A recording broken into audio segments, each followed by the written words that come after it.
It's the SeizeYourBusiness.com podcast with Tony Rourke and Kevin O'Flaherty. SeizeYourBusiness.com, making you money. Share it on Facebook, share it on LinkedIn, Twitter, our blogs, YouTube videos. Listen to our podcast, getting so hot that it's burning up the stereo. Welcome to the SeizeYourBusiness.com podcast, coming to you from our speakeasy in lovely downtown Downers Grove, Illinois. Our guest today is Andrew Flesner from Erasti Rehab Center. Our hosts are Kevin O'Flaherty from O'Flaherty Law and myself, Tony Rourke from ADR Business Resource Group. If you find the podcast helpful, or if you just want to help us out, we would appreciate it if you would review us on iTunes and even share our podcast on social media. So without further ado, I'll hand this over to Kevin. So Andrew's a very good friend of mine, and I'm going to call you Doctor once in this podcast, and that's it. So Dr. Andrew Flesner, thanks for being with us. Our topic today is going to be health tips for business owners and how your health affects your business. So Andrew, why don't you tell me a little bit about what you do and your experience? Yeah, definitely. And thanks so much for having me. I really appreciate it. To talk a little bit about officially what I do. Again, I'm with the Erasti Rehab Centers. I practice out of LaGrange, Illinois, so Chicago suburb.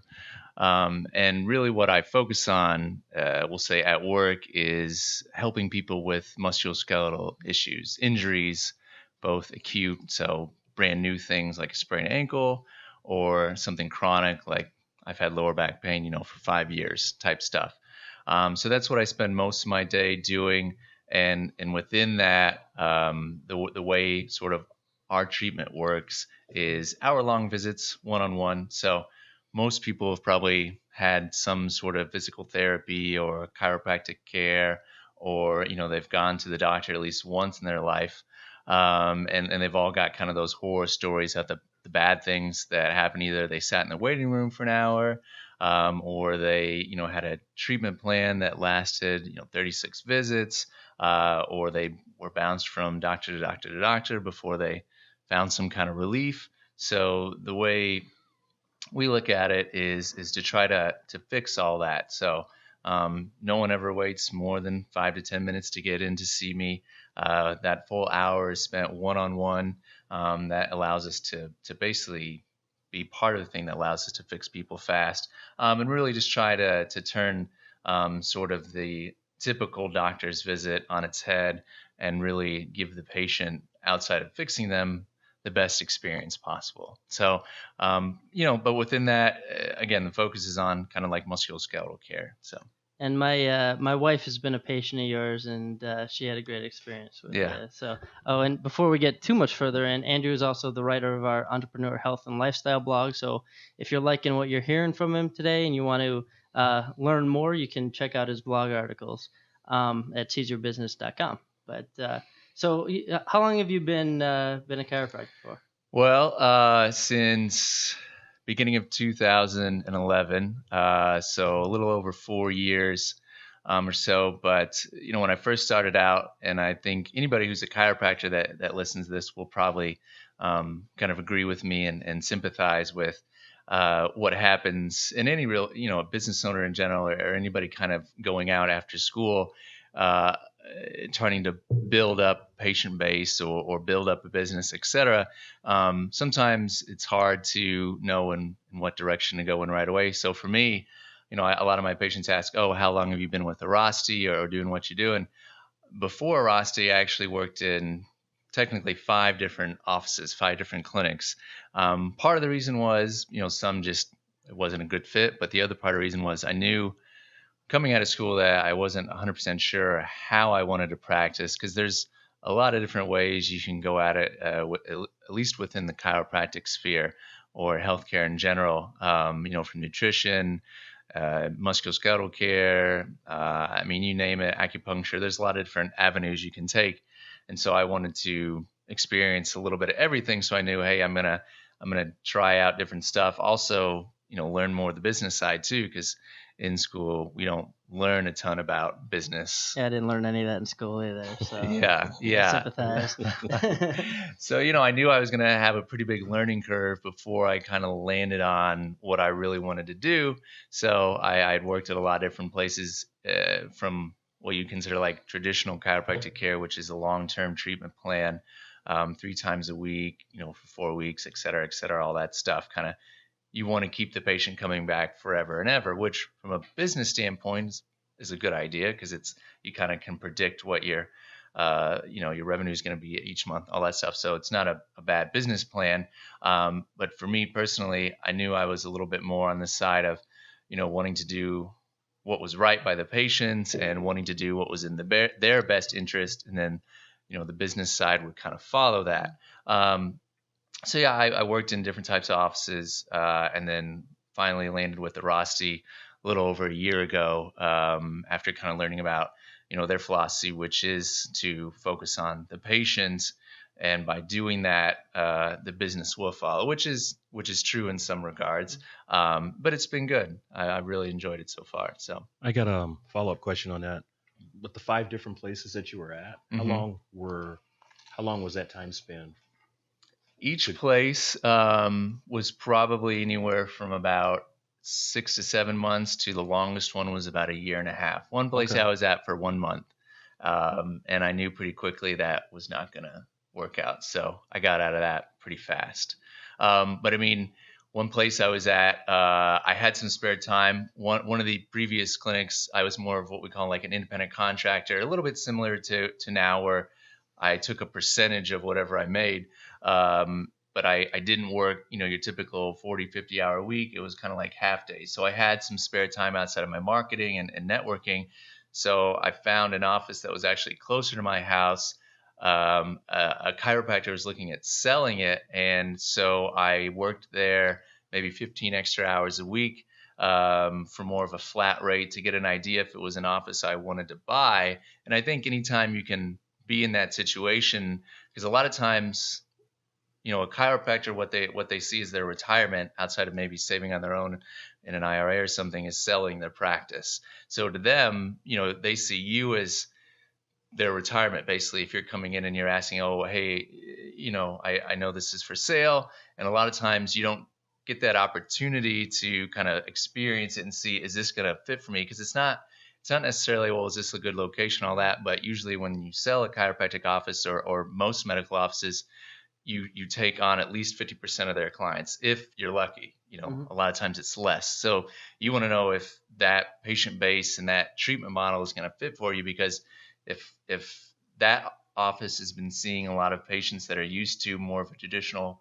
chiropractic option or whatever your practice is, and then you come in and you try to change that, a lot of patients are going to go, no, I don't really like this, and they're going to be dropping off. So I got an opportunity to work there, I think, for about 5 or 6 months, just on the side, kind of seeing how things go, and realize like, hey, this is not for me. Both I saw it in a financial standpoint and can kind of see like in the future how the practice would go, and realize this isn't going to work. I mean, location was great, price was really good, but I knew in the long term it was going to basically fail. And it might have worked for somebody else, but for me, and it's funny because I think about 8 months later, the practice closed and it's gone. So if I would have bought that, I might have been out of luck there. Well, that's a really good lesson. And, people coming out of school, a lot of medical professionals especially think, I'll buy into a practice.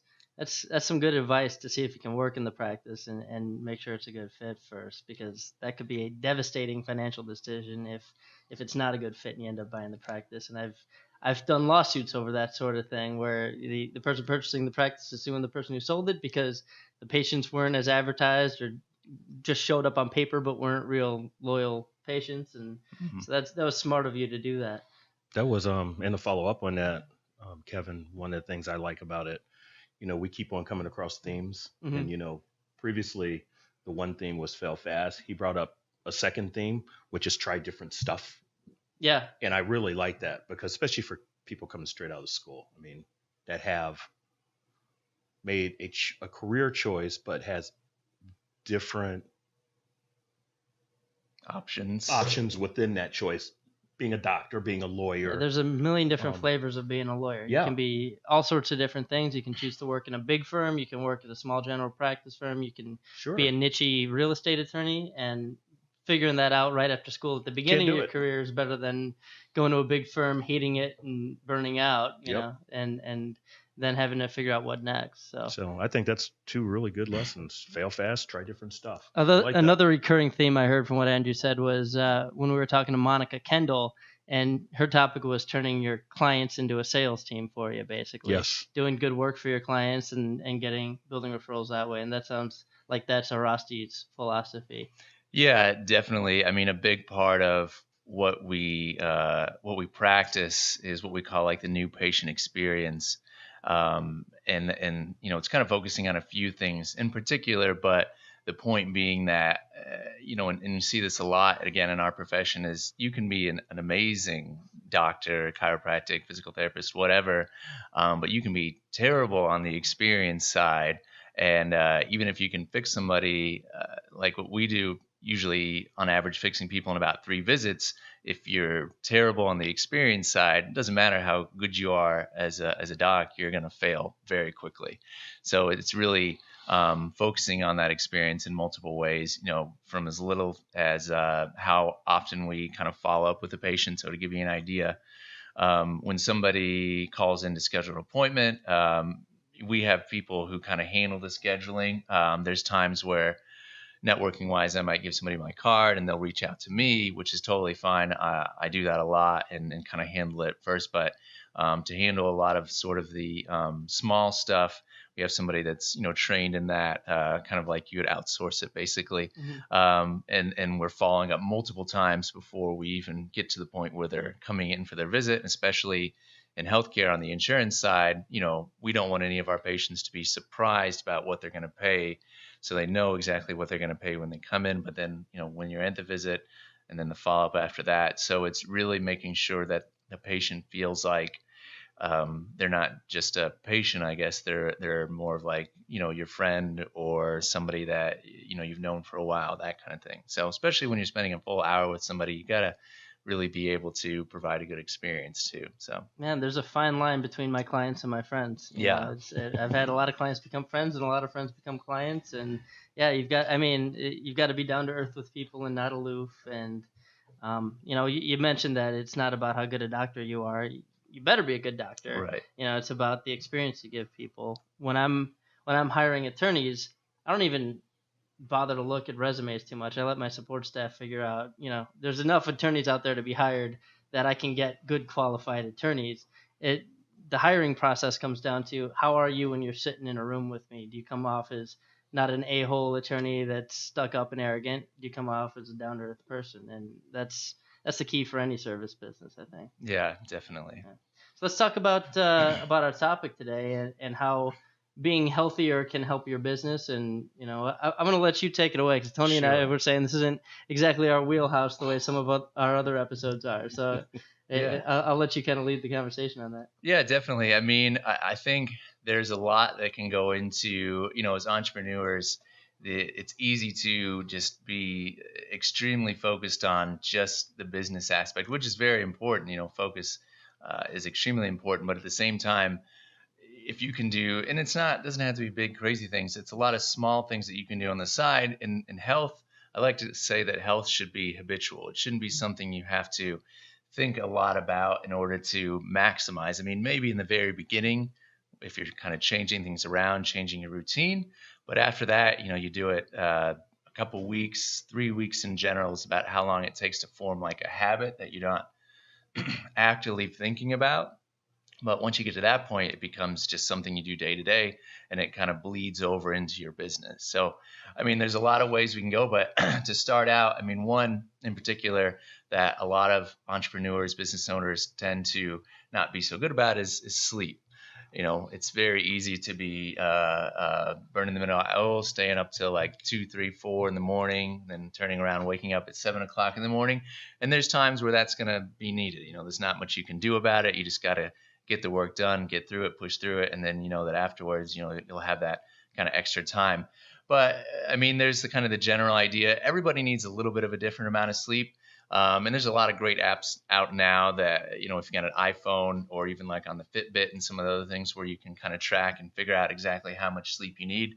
I know some people that they do great on 5 hours of sleep, because you'll hear sort of the magic like 8 hours of sleep. And that's not true for everybody. Some people can function amazingly well and from a health standpoint be totally fine on 5-6 hours of sleep. Other people do need that kind of 8 full hours of good sleep. So if you can use, typically like an app is a great way to do it. After a couple of weeks, you'll have a good idea of how much sleep you actually need. You may find out, hey, I need less sleep, or you may even learn like getting up at 7 o'clock is not when I should be getting up. I should be getting up at 6 or 6:30 or like 7:30, because either I'm sleeping just a little too much and now I'm waking up groggy, or I'm sleeping a little too less or whatever, and now I'm waking up groggy and I have a slower start to my day. So learning about how much sleep you actually need is a great thing to kind of start out with.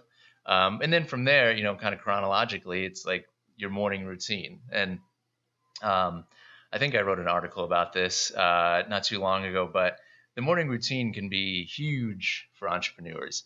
The big things with that is you don't want to spend, I think it's Tim Ferriss that wrote in the 4-Hour Workweek that we all have like a certain amount of like mental juice that we have each day. It starts at full when you wake up, and then it's depleted as the day goes on. So when you wake up in the morning, you don't want to start burning that juice on like, okay, what am I gonna eat for breakfast today, and what do I need to do in the first hour of my day that's not related to my business? Your routine should be just that in the morning. It should be a routine that you don't really think about, but at the same time does things that's going to maximize the rest of your day. Some common things that like successful entrepreneurs do, we'll say first hour when they wake up, usually you're going to want to start with like a big cup of water. A lot of people take a shower in the morning. Well, think of that cup of water as like an inside shower, basically, kind of gets things moving. Then from there, usually you're looking at some kind of like activity. It doesn't have to be your workout that day. You don't have to get up and do an hour of weightlifting if that's what you like to do at some point during the day. But even 5 to 10 minutes of just moving, jumping jacks, light stuff, that gets the blood pumping, kind of gets your hormones kind of pushing in the right direction, basically. Without going into too much crazy detail, you can read a little bit more in the article that I wrote. But when you first wake up in the morning, you've got certain hormones that are kind of pushed higher. That's what wakes you up. It's basically the hormone that's kind of like the stress hormone, but I call it sort of the get things done hormone. It becomes a stress hormone if you don't really know how to sort of control your life and your nutrition and all that stuff. But you want to use like your normal physiology to your benefit. So get up, glass of water, a little bit of exercise. Then, you've got some options. A lot of people will do something like meditation. I don't really like to do meditation first thing in the morning because I find that I'm either too awake and I don't want to focus on meditation, or if I'm a little tired, I don't want to feel more tired. So I do meditation like in the afternoon, normally when I need to like refocus. So Tell me more about meditation. Yeah. I've heard a lot of successful people that do that. And when I think about doing that, I'd love to do it. When I think about doing that, it feels like I'm just sitting there wasting my time. Well, you're better than me, because when I try it, I go to sleep. Yeah. And I think that's a good point. I think meditation is not something for everybody, but the way I kind of see it, and it's something a little newer for me that I've been trying out. But I think, if you're somebody who maybe is a morning meditation, that's when you're going to take that time to, think about what you want to accomplish that day. A lot of successful entrepreneurs have a diary that they either like a success journal or something like that. They write down that when they go to bed, right before they go to bed, they write down what they accomplished that day. Like, hey, I closed this deal, or I did this and this and that. Then they write down what they want to achieve the next day. Then when they wake up in the morning, they write down what they're grateful for. And then they read back through, what they wanted to achieve that day, and then look at what they achieved the day before. And then you can kind of segue that into the meditation. The way I look at meditation is your focus should be on, what you want to accomplish that day, but it should be in the same vein of what you sort of, what your kind of purposeful actions are, I guess. A lot of people see meditation as a way to kind of quiet the mind, and that's important. You do want to start the meditation with your goal is to kind of quiet your thoughts as much as possible. Once you kind of achieve that, I think then it's good to segue into kind of focusing really intently, whether it's like mantras or something like that, repeating goals, so that you kind of put your mind into a certain wavelength to achieve those things. It's kind of like the idea of focusing on your subconscious. So the more you do something, it becomes a subconscious act that bleeds over into your conscious. It's like if you go to work every day and the thought that comes in your mind is, I hate my job. The more you do that, more it becomes a subconscious thought. So even though, maybe your job gets better, something changes, you're still going to be like, I hate my job, because that's what you think about all the time. So that's kind of how I see meditation, as like a way to pump up the subconscious thoughts in the way that you want, basically. I've been in cycles where my job was really stressful. When I was holding the world up by my shoulders and practicing law and managing and doing all the networking all by myself, and I'd get in bad habits where I'd, just grab my cup of coffee, skip breakfast, probably skip lunch, and just feel like stressed out throughout the whole day. And several months ago, my job got less stressful objectively, but I'm still stuck in my stress habit mode where I'm doing all the bad things that I shouldn't be doing to deal with stress. But objectively, the stress shouldn't be there because, I'm podcasting right now. How stressful is this? Right? Yeah. So I think meditation, that's something I'm going to try to get around, get the day reset and not just fall into my bad habits of, thinking I'm stressed when I shouldn't be. So Andrew, you're not really talking about mindfulness, correct? I mean, you're not talking about being in that no mind state, because your meditation is interesting because what I've read about it, the focus is either on your breath or something, and really just not really thinking about what you want to accomplish, but you actually are using meditation to calm yourself down and accomplish what you want to do. Exactly. Yeah. I think the mindfulness at the beginning, and depending on how much time you want to spend, for me, when I do it, it's usually about 15 or so minutes, maybe a little bit longer. But I think starting with that, the mindfulness, kind of calming things down, and then moving into like the purposeful thought, basically. Obviously, you've been doing this for a while. Right? Not a real long time. No? It's just something I started like a few weeks ago, honestly. Okay. It's a fairly new thing, but I'm liking it so far. Go ahead, Tony. So in that 15 minutes, how much of that time is... Probably lately, I think it's been about maybe half, Okay. a little less. I kind of like tweaking it, so it's an interesting experiment. That's interesting. Do you have a blog article or plan to do a blog article on that? Yeah, I definitely at some point will talk about. I just set you up. Yeah. Try to learn, bro. Thank you. No, but I mean, there's a lot of good apps too on meditation. Headspace is one that I like. There's a couple others. I mean, you can get real intent with it. I mean, they've got this thing that you can put around your head that will actually give you like feedback on how you're doing. I don't do all that. Maybe in the future I'll try it out and then write an article on that too. So, but no, it's I think it's a good habit to develop for sure. And then some more morning stuff. Nutrition, I think for me is a big one. Obviously, being in the field that I'm in, and I could talk about the healthcare field all day, but for me, it's starting out with good nutrition, because I've kind of lost weight, gained weight, kind of gone through all that stuff. So I know what nutrition works for my body, what doesn't. And for me, what works really well is to basically like start with a smoothie in the morning. And then I want to put things in there that I know, help with, cognition, thinking, good like brain health stuff, but also are going to, what I say, like give energy and not take energy. Things that are going to take energy for most people, that's going to be like your carbs and your breads and the stuff that kind of everybody knows, but maybe they don't really pay attention to. That's going to take more energy for your body to start to initially break down, then it's going to be turning into energy later. So instead of like starting and having and keeping that, the get stuff done hormone going, you're going to turn around and slow yourself down before you even get going with your day. Okay, so, you did it. What's that hormone? So I want the technical name of that hormone. yeah. So yeah, put me on the spot now. I'm totally blanking on the name of this hormone here. We'll put it in the show notes. Yeah. I'll write an article about it later. Get stuff done hormone. Get stuff done hormone. The article's up there right now. But it's the stress hormone. It's not just one. There's a couple. But there's a main one. But I'd link to it in the show notes, and I'll give you the name later. So what goes into your smoothie? Right now, that's a good question. Right now, typically some kind of berry, like usually raspberries, blueberries. I put some almond butter, coconut oil.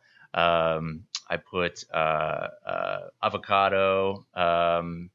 I usually cut off some fresh turmeric, and then basically a bunch of spinach. How long does it take you to do? I've got it down to like 5 minutes if really? I do it quickly. Yeah. Okay. So, and a lot of times now I make it the night before. I've got this awesome thermos that will keep things cold for 24 hours. So I just put it in the fridge, and then it doesn't get all gunky when you. No, it doesn't. No, it stays really good. So I think we've all heard about doing the smoothie. Yeah. But I'm hoping that a lot of people are like me. I hear smoothie and I think about a process. Yeah. And then I check out. I'm Yeah. sorry. It's not like a Pop-Tart. No, Pop-Tart's easy. it's faster than making your breakfast. I've done that before, and I did basically the same one you did, except I put protein powder in it. Any thoughts on that?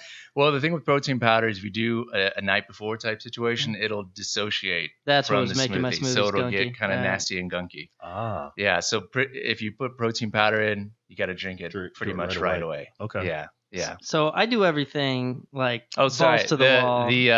Sorry to interrupt you, but Yeah. so Yes, you do. the get stuff done hormone cortisol. That's it. So, Oh, all right. Yeah. had a little, And I can, for people who aren't watching this on video, he did not look that up on Google. That No, he came out of didn't. his brain. little lapse there. He Googled his mind. Yeah, it's because I had a sandwich before this. Ate the wrong stuff. No. Anyways. So, I was gonna say I do everything balls to the wall, and I've tried the smoothie thing before. And when I do it, I'll bring a thermos to work with me, and that'll be my lunch because I figure I'll just pound lunch and keep working. And that's great until about 3 p.m. when my brain stops working. Yeah. Because I find that if I don't have lunch, my brain can function better than if I have done the smoothie lunch. Am I just crazy, or is that? So you're saying when you have the smoothie for lunch and for breakfast? So I haven't eaten anything solid yet, and I've got my spinach-based smoothie. Yeah. I start getting stupid around 3 p.m. Yeah, and I mean, that's why I stopped, because I can't, as an attorney, I can't be stupid at 3 p.m. No, and you're not the only one in that boat. For a lot of people, there is, no matter maybe how amazing you are with nutrition, there's always a time of day where your body just kind of slows down a little bit. It's a normal response. It kind of comes back to the cortisol again because your levels are kind of going up and down throughout the day. But that would be a time where, if you weren't a lawyer, if you were just like a caveman, you'd probably take a nap. A short nap, something like that. Now, that would be nice. We don't have time to take a nap. So that's where coffee comes in. And, we can go back and forth on if coffee's a good thing, a bad thing. What's your opinion of that? I think it's a good thing in moderation, and to not go and get super nerdy on it. But there's another sort of process in the body that also kind of has to do with how awake you feel and alert and all that stuff. So coffee kind of affects that. Coffee is it's in a class of we'll call nutrients or substances called nootropics or nootropic. There's a bunch of different other ones, but it basically does make you more alert. Now, there's kind of like a fine line for some people where it pushes you to the other side, which then makes you more anxious, makes it more difficult to kind of make a decisive thought. So, if you're going to be a coffee drinker, you want to learn how much is good and how much is too much. But everybody will develop over time, they'll get used to the coffee. So I think it's good to kind of cycle up and down in the amount of coffee that you actually drink. So, don't the down cycles kill you though? No, they don't. If you do it in the right way, as long as, let's say you're drinking like 20 ounces, you kind of slowly go from like 20 to 16 to 12, 8, then you can kind of cycle back up again. Similar to, I guess, if you were doing other things. First doctor I ever heard said caffeine's okay. Yeah, caffeine's definitely I've heard okay. it's all right for your heart too. Yeah, I mean, they've got studies showing good for heart health, good for preventing certain types of cancer. You got to take studies with a grain of salt because they're going to tell you the opposite thing in 2 years anyway. Is red wine currently still good for your heart if you have one glass of it at night? Red wine is good for your heart if you have one glass. And actually, most people can have up to 2 to 3 glasses a night if the other things are good. Okay. The other types of food. And it's still beneficial at 2 to 3. Might decrease your productivity, once you hit that third glass. But from purely a standpoint of, arterial health and stuff like that, it's a good thing. What about beer? Beer is pretty similar as far as the things that are in it. If we were to put one above the other, red wine is going to be better because it has certain things in it that are a little bit better overall, antioxidants, all that stuff. But they both have sort of the same effect on your circulatory system as far as being an improvement. Now, beer probably sticking more to like 1, 2 maximum. Yeah, you're funny. But once you get past that, you're looking at probably diminishing returns. So, but it's all based on what you do in what you eat other parts of the day too. So, okay, I want to start a new trend. Yeah. All right. And as a doctor, I'm asking for your help with this. Promote naps. I do 20-minute power naps all the time. Yeah. I hit that 3 o'clock, 2 o'clock. Man, I sit down, take a nap. And when I wake up, I can go till midnight, 1 o'clock. From that point, you fall asleep watching Fox News like my grandpa used to? No. I turn off the radio. I turn off the TV. I shut off my phone except for my alarm. And I set it for 20 minutes. And I close my eyes and then boom. Love naps. You have an office where you could take a nap during the day if you wanted to. I think you should try that. You should try that. At Anderson, when I worked at Anderson and Arthur Anderson in St. Charles, they actually had rooms, health rooms, where people could go take a nap. It was great. Well, let's ask the doctor. What do you think of siestas? I think they're good. I think they can be similar to the effects of caffeine as far as sort of resetting your system. Because again, when your body brings you out of wakefulness and starts to release that cortisol, that get stuff done hormone, doing a nap, you can kind of think of it as maybe speeding up that process a little. So if your cortisol is going down, you're getting tired, and then there will normally be a longer curve to come back up, a nap will sort of skip over that a little bit and push you back into that wakefulness a little bit faster. So, it's not a real amazingly studied thing, but I mean, it is going to help. Like I said, similar to coffee, one or the other. Cool. I'm doing something right. This is unrelated to anything business, but on my deathbed, one of my fondest memories will be the day that I just wasn't quite sick, but I just didn't have the mental capacity to go into work and took off and watched 2 back-to-back White Sox preseason baseball games on my couch and drifted in and out of sleep all day. Sounds like fun. It was one of the best days of my life. That, then my wedding. Yeah, nice. Birth of children. There's a priority there. It's a fond memory that's not going away anytime soon. Well, I like the nap thing, and I love the diary thing. Yeah. I've kept a diary since 2002. Yeah. And I've talked. Yeah, you've talked to me about doing that. I've talked to everybody about it because, you have to record good things, bad things. Mm-hmm. And then the next morning when you can review things, and it really does energize you, even the bad things, because once you record the bad things and then hopefully at the end of the day, you've gotten through the bad thing, you feel real good the next morning when you read that and go, oh, I got through that. And ultimately it was a piece of cake. Yeah. Because we stress ourselves out while we're going through it. And I love that you suggest writing. Definitely. So, I mean, kind of jumping forward from, the morning routine, I could talk on that forever, but, getting a little bit more into as the day goes on, it kind of depends, I guess, too, on what your day looks like. But for me, if I have a real busy day, I might have 4 solid hours of work, an hour for lunch, and then another straight 4 solid. Again, being patient with patients for a full hour. I mean, it's like back to back to back. You take a second to go to the bathroom or something like that. But typically, some other stuff during the day that can help you be more efficient. If you do have a little bit of a chance for a break, I like what I've done recently and using different apps. One's called Workflowy. It's sort of like a to-do type list. And there's a lot of stuff out there for this. But for me, I don't like to have real crazy to-do lists or real expansive calendars because most of my day is spent with patients. But for me, it's kind of going back and looking at how I'm doing on achieving the goals that I set for the day. Am I in the, am I being productive? Am I not being productive? And the other side of that too is figuring out how you work best. And for me, if I'm not with a patient, because that time is pretty much the same every time, it's an hour, it's split into 30 minutes. But if I'm doing something marketing wise or networking or working on notes or whatever, writing content, I kind of work in 25-minute bursts. It's another type of principle where it's like so if I'm going to write an article, for example, I'll say, okay, I have an hour to write the article, and I'm going to be done with it in an hour, no matter what, no matter how maybe good or bad it is, it's got to be done in an hour. I'll do 25 minutes of writing, which just straight up writing. I'll take a 5-minute break, maybe a 10-minute break.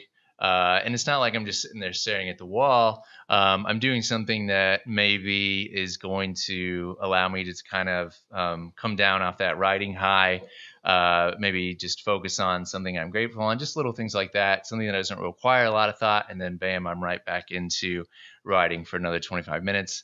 Hopefully article's done. I mean, it kind of has to be, at least that's what I'm telling myself, within that hour. That works for some people. It works for me. I'm not the type of person that could sit down, at least and write content for like 2 hours straight. Sure. By that hour point, I'm diminishing return. Yeah, exactly. So do you do that? No, I you just bang it out, right? Yeah. Okay. But I'm lucky enough. Well, lucky or unlucky, my day is usually so jacked up, like Andrew's is, that I usually only have a half hour here or there to do stuff. But I haven't thought of it in that way before. But when I look at my calendar, I've got maybe an hour or a half hour window to get done everything that needs to be done in the day. So, you got to be efficient. If you've only got so much time, you have to learn to be efficient. It sounds like you're forcing yourself to only have so much time, and makes you efficient. Yeah. There's actually an app called I think it's Tomato Timer, which does this exact thing. Like it's a little tomato and you get so many tomatoes to get a thing done. I'd like to see what your iPhone looks like. It sounds like it's a sounds like it's crowded. Yeah, definitely. I wish I would have. I've heard the tip, but I'm a programmer by trade, so I can just write hours of code. Yeah. And I guess for some people it doesn't work because, like for me, when I get into that flow of the code, I can't break that flow. Yeah. Or I'm dead. Yeah. I mean, just dead in the water. So I guess for writing I can see it, but for other disciplines I can see it being. Yeah. I mean, if I'm really, like you said, in the flow, I won't, if the timer goes off, I won't stop. But if I find that I'm kind of hitting a lull in the article, I'll go, okay, and the thing goes off, I'll stop and kind of rethink about what I'm going to do. Interesting. I'll have to take that. Well, Andrew, if someone wants to reach you and schedule a consultation with you, how do they get through to you? Yeah, so a couple of different ways. If you just search on Google like Airrosti, AIRROSTI, and my name, Andrew Flesner with one S, I'll pop up, be the first thing. I mean, if you search Andrew Flesner, you'll find me under Airrosti or LinkedIn or other articles that I've written. So that's pretty much the quickest way to find me. And usually you'll find my associated number, but my email is Dr. A. Flesner at Airrosti.com, DRAFLESNER at AIRROSTI.com. That's not going to happen for you, Andrew. But he is easily accessible on the seizeyourbusiness.com webpage because he's a contributor. Yes. So if you just go to seizeyourbusiness.com and go to the About Us page, we've got all his contact information up there. That was funny. And so he'll be writing a lot of health and lifestyle articles. There's 3 up right now as of this recording, but by the time we actually publish this, there'll probably be 4 or 5. So so check out his articles if you want to learn more, and I'm sure we'll be having you back a lot. And thanks so much for sharing your tips with us. Yes, thank you. Definitely. My pleasure. Thanks for having me.